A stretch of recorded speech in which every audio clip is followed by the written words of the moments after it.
Good morning everyone. আমরা ক্রিসমাসের ছুটিতে চলে যাচ্ছি ময়নাগুড়ি সুতরাজের মামা বাড়ি, কয়দিন ওখানে এনজয় করতে। বাড়িতে এসে খেতে বসেছি চা। আর প্রচণ্ড যেহেতু ঠান্ডা, আর আমি না সবসময় সকালবেলাতেই আসাটা প্রেফার করি, কেন গাড়িটা ফাঁকা থাকে। আর সুতিরাজকে কোলে বসাতে আমার একদম ভালো লাগে না। আর ওই সময় সকালবেলা আসলে কি হয়, গাড়িটা প্রচণ্ড ফাঁকা থাকে। এক দুজনই মানুষ আমরা আসি, বলতে পারো পাঁচ, টোটাল হলে 5-6 জন। তাই গাড়িটা ফাঁকা থাকে, ওই সময় আসতে খুবই ভালো লাগে আমার। তারপরে দিদিনের সাথে কাটছিল জিজেসের বার্থডে কেক।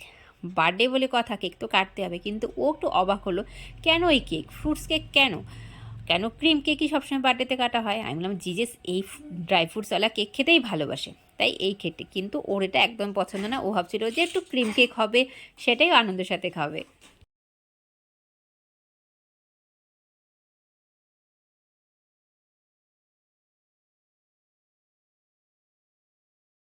এগুলো হচ্ছে আমাদের গাছের কলা, এগুলো হচ্ছে বিচি কলা। দাদাভাই ভিডিও কলে দেখিয়েছিল যে অনেকগুলো কলা পেকেছে বিচি কলা। আর বিচি কলা আমি মানে অনেক দিন পরে খাচ্ছি, দিন বলবো না, বছর হলো, মানে এই বাড়িতে থাকলেই খাওয়া হতো সেভাবে।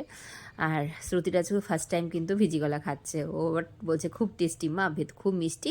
আর কলাগুলো সত্যি, গাছের কলা তো খুবই মিষ্টি। আর ভেতরে বিচিগুলো আবার বলছিলাম বাবা তুমি কিন্তু ফেলে দিও বিচিগুলো, নাহলে কিন্তু পেটের মধ্যে আবার ব্যানানা ট্রি হয়ে যাবে, তাই এবার ফেলেও দিচ্ছিল বিচিগুলো।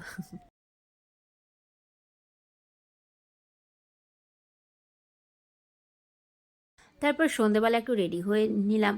আর শ্রুতিরাজকে দেখো, কান্নাই বন্ধ হচ্ছে না। এখানে মামাবাড়ি আসলে প্রচণ্ড জেদ করে, জানো তো। এই যে আমরা রেডি, এখন আমরা যাবো হচ্ছে পিসির বাড়িতে। পিসির বাড়িতে একটা ছোট কীর্তনের আয়োজন করা হয়েছে, ওখানে যাব।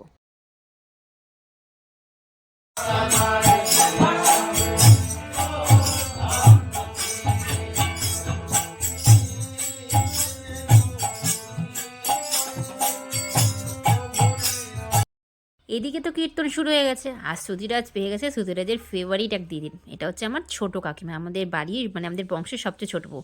তো এই কাকিমাকে শ্রুতিরাজ কিন্তু খুব ভালোবাসে, নতুন দিদির, সুন্দর দিদির কত কিছু ডাকে।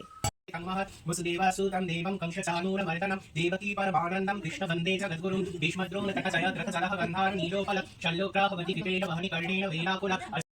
এই ছিল আমার ভাইয়ের গীতা পাঠ। এই ভাই আমার সব দিক দিয়ে পারফেক্ট, যেমন গীতা পাঠ করে তেমন সুন্দর গান করে, তেমন ভালো হাতের কাজ, সব দিকে নিপুণ, তেমন ভালো পড়াশোনাতে, সব দিকেই পারফেক্ট।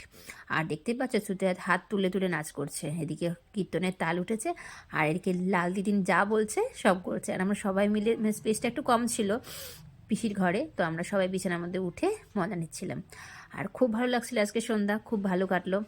তোমাদের কেমন লাগলো অবশ্যই কিন্তু জানিও। সবাই ভালো থেকো, সুস্থ